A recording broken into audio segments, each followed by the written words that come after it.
чет өлкөдө жүргөн мигранттар жөнүндө болсун, эгерде алар кайра келип кала турган болсо, ушуларга кандайдыр бир жардам, жөлөк пулдар жагынан кандайдыр бир маселелер каралабы деп бүт мигранттар суроо жөнөткөн. Мындай суроолор абдан көп. Россияда азыр абал кыйын болуп жаткандыгын да айтып жатышат. Биз алар боюнча программаны даярдап атабыз. Программаларыбыз бар, Кудай буйрса.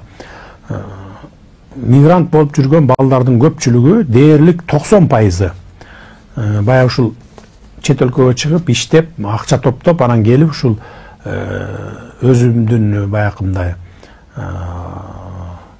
родинасында келип, кыргыз жергесине келип, же жер алып, үй салып, же болбосо ошо квартира алсам деген адамдар да. Анткени мен булардын ойлорунун бардыгын билем. Мен өзүм ошо 2008-жылы, 2016-жылы ушул кыдырып Россиянын толук булуң бурчун Казакстанда жүргөн, Европада жүргөн мигранттар менен баарлашып, алар менен ошо пикир алмашып, алардын жашоосун көргөнмүн да. Анан булардын ошо дээрлик 90% ошо үй алсак, үйгө ээ болсок деген жарандарыбыз. Биз ошол үчүн баягы бир мындай ипотекалык кредиттерди бериш үчүн пландарды иштеп атабыз. Кудай буйрса ушул Чүйгө, Бишкекке, жана областтык центрларга, райондук центрларга ушундай бир кичи микрорайондорду куруп, бийик кабат, көп кабаттуу үйлөрдү куруп, ошолорго ипотека негизинде ошо баягы үйлөрдү беребиз деген пландарыбыз бар.